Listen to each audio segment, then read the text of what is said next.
Today, I'm joined by Latané Conant, who's the Chief Market Officer of 6sense. Latané, thank you for joining us today. Awesome. I'm so glad to be here to talk ABM, right? That's Absolutely. what we're going to do. We are. We're going to talk ABM for the next 20 minutes, 25 minutes. Let's see how we get on. So, Latané, Chief Market Officer. Now, when I saw that, that kind of jumped out at me as opposed to Chief Marketing Officer. Talk us through, what was your thinking there in that deliberate choice of words? So it wasn't my original thinking. It originated from a lady named Christine Heckert, who is now a CEO, but was formerly a CMO, legendary CMO. And we had actually a CMO retreat, and we brought about 100 top B2B CMOs together, and we talked a lot about the role, and we had a whole workshop about the role. And Christine talked about its origination and, to get marketing a seat at the table, right? To go from VPs of marketing to get that C title. And she said, but we made a mistake by not calling it the Chief Market Officer and by calling it the Chief Marketing Officer, because the ing all of a sudden indicates tactics, website traffic, blogs, press releases. And, if you think about the chief sales officer or the chief finance officer, they own their domain.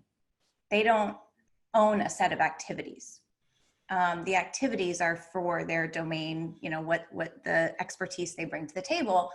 And ultimately, part of, I think, the challenge of the CMO is it can be a very broad role.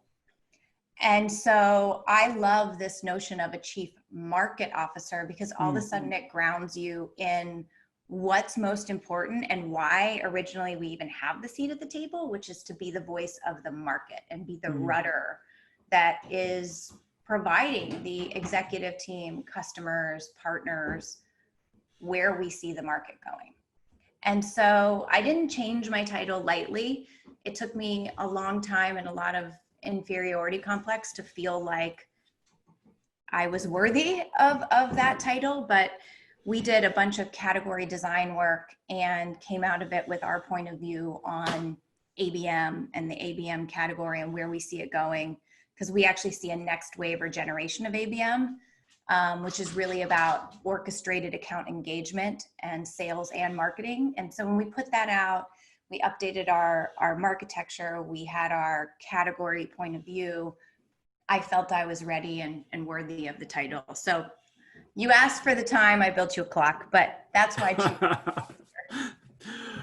Thank you. So let's just talk a little bit about 6sense. Obviously, a few days ago, we saw the news that you were named leader, actually, in the Forrester New Wave ABM platform report. So congratulations on that. For the audience who don't know much about 6sense, could you tell us a little bit more about the company and perhaps what makes you different? Sure. So we are an account engagement platform. And what that means is, think about the way B2B buyers buy. And majority of the buying process, as we know, depending on the stat you follow, it's anywhere from 50 to 70% anonymous, or what we at 6sense call in the dark funnel. And this is very challenging for marketing and sales professionals when our job is to engage with customers and accounts. And so the first thing that is really necessary if you want to be able to orchestrate account engagement is to be able to really shed a light on the dark funnel. And so we provide leading insights to be able to really understand patterns and where accounts are in their journey, even when they're in the dark funnel. So that's the first part, but just seeing it isn't enough. You need to be able to go and take action on it. And that's where the orchestrated part comes in. And we were kind of riffing earlier. I love direct mail, but just because you send someone a direct mail package doesn't mean you're doing account-based. Account-based is taking the entire buying team, which is probably minimum 3, maybe up to 10, 15 people, and saying, okay, how do we surround this buying team with relevant messaging across channels? So, whether it's paid social, organic social, maybe direct mail, maybe a BDR cadence? How do we orchestrate all of that and have it be based on the account and their behavior, not our own process? So it's pretty robust what we do, but that's where we see the future of sales and marketing going, and that's the platform that we're building to support it. So actually, linked to that, Latané, you have a book actually coming out in July, I believe, called No Forms, No Spam, No Cold Calls. Great title. Tell us a little bit about that, and what was your thinking behind writing this book? We see account-based as a journey, and not the end destination. The end destination for sales and marketing teams and companies is predictable revenue growth, right? But unfortunately, and the account-based mindset has helped get us a step further. But we actually did our own study on hundreds of companies and found even those that were doing account-based are still having challenges with predictable revenue growth. They still use lead scoring. They still don't understand what content to put in front of people at the right time. There's still a lot of misalignment between sales and marketing. And so we haven't gotten quite as far as we want. And I had sort of this interesting aha moment because my past life was customer experience. My job was, and what we did at Aperio was revolutionized your customer and your employee experience using technology. And so I had this like existential moment, and it sounds obvious, but you know, I was like, wait a second, the reason we're getting in our own way because we're not putting customers or prospects who are future customers in the center of the experience.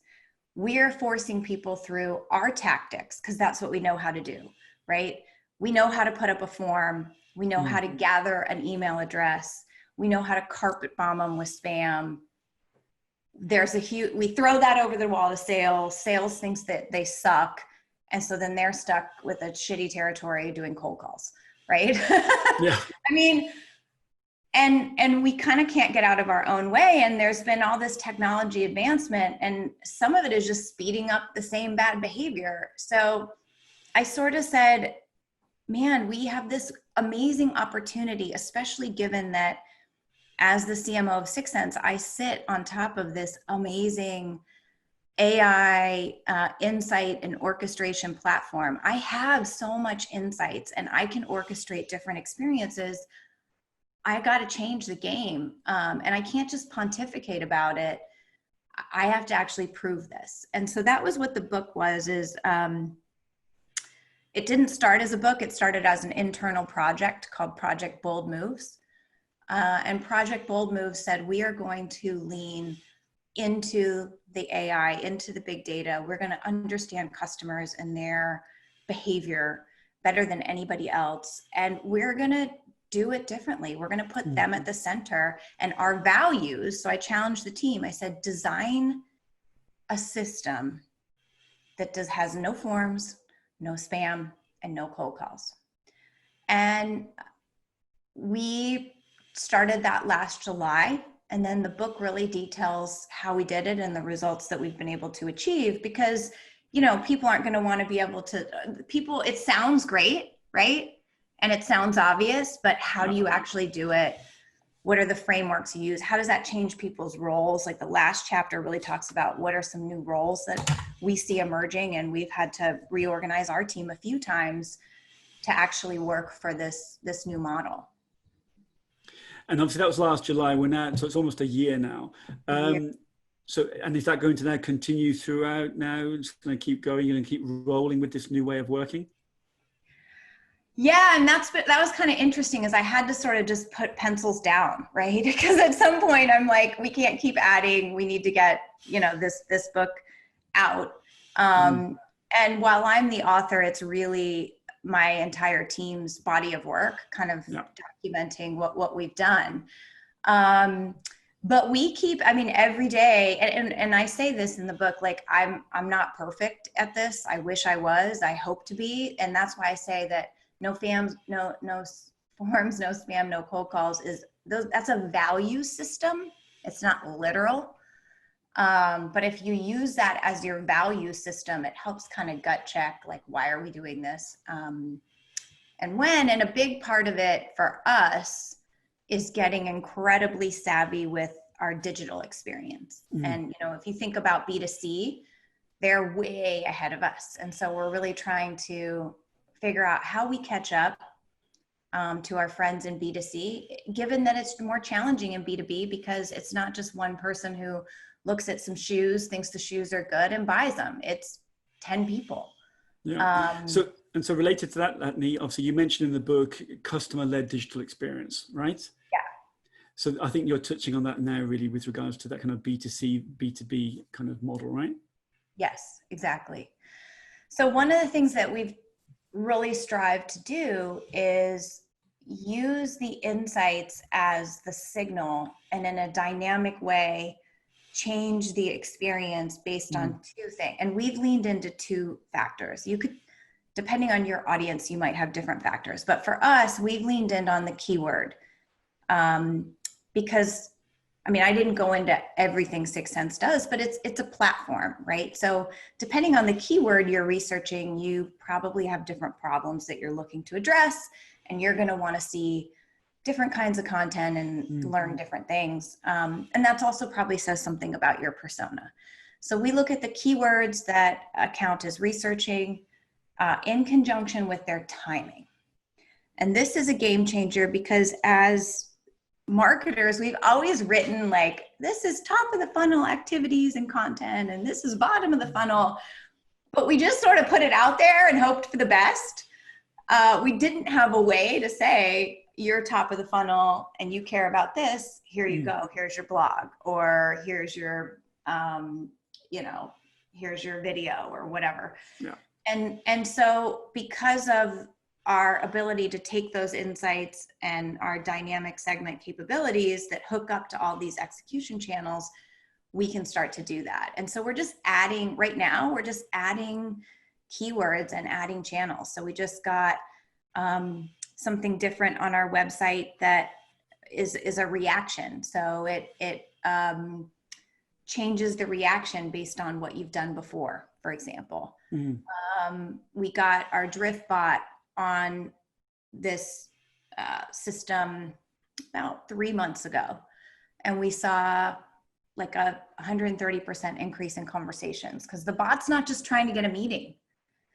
You're not ready for a meeting. We can see based on your signal, you're not. And we can see this is what you care about. So the bot just serves up content and takes you to a content hub that's custom designed for you. So things like that. And so ABM, obviously it's one of the hottest topics right now in B2B marketing. Why do you think it is one of the hottest topics?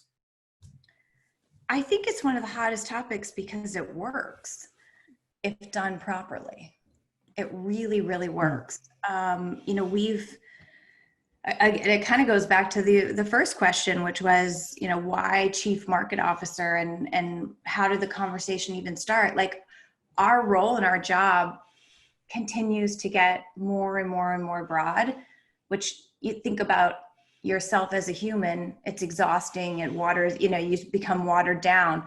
Well, think about the same thing for every marketing dollar that you have. And the broader you go with that dollar, the less impactful it is, and the less meaningful it is. And one of the great things about ABM and what I tell people, hey, if you, a lot of times people say, well, we're not ready to buy technology. That's okay. Just understand your ICP, please. Just understanding your ideal customer profile and saying no, like we are going to overlay that ideal customer profile. That is like a huge step forward, I believe. So I think the underlying strategy around focus, around a buying team, understanding that it's a buying team, understanding that it needs to be multi-tactic, understanding that it's not just a marketing activity, it's marketing and sales. Like, these are all fundamentals that we're changing with an account-based approach. And it's no wonder that people see better, increased pipeline, larger deal sizes, faster velocity. Those are just typical outcomes of an ABM approach. Yeah. And what do you see the future of ABM? What does modern ABM or ABM 2020, what does that look like for you? Yeah, and the subtitle of the book is The Next Generation of Account-Based Sales and Marketing. And that's because, one, we think B2B will finally get serious about customer, or as I say, future customer experience, because the people who do are going to win. They're going to win more, they're going to win more often, and that's going to set the stage. So that's first. And if we think that technology platforms for account-based will continue to advance and emerge, which is awesome news. And that's what that new wave was about. How comprehensive, like one of the things that Steve Casey, the analyst, looks at is what's the comprehensiveness of the platform. So we see that. We see AI and big data. And if you look at ZoomInfo's recent IPO, that's a testament. Like, we think that if you're going to over-rotate, you over-rotate on AI and insights, because account selection, and when we look at ABM programs that haven't panned out, and this is my own lesson learned from when I was at Aperio and we tried ABM, it's all about picking the right accounts. And just because they're Fortune 500 or you think they have got a good title, that doesn't matter. Are they in market?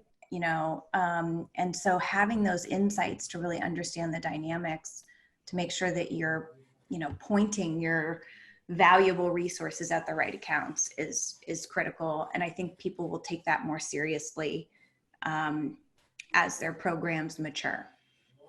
I think perhaps actually you might have actually answered already my last question, but my last question was going to be, what advice would you give to any company looking to start an ABM program? And you've touched on the importance of an ICP, you've touched on the importance of account selection, you've touched on the importance of the use of insight and intent data. Anything else that you think would be important for anybody looking to either start, improve, revamp their ABM program rather? So 100, yeah. I mean, you've basically nailed it. Like, account-based is not sending direct mail packages to accounts. It's not just having a target list. It's not just running programmatic display. The core and the line of delineation between success or failure is account selection and insights about those accounts. So the people that nail that, the rest takes care of itself. It doesn't matter what tactic you apply. You can start to add different tactics and try and test, but it's impossible to go wrong if you are using great insights and you understand your ICP. Latané, it's been an absolute pleasure learning more about yourself and 6sense today. Thank you so much for your time. And I look forward to sharing this Let's Talk ABM with the public in very near future. Thank you. I appreciate you having me.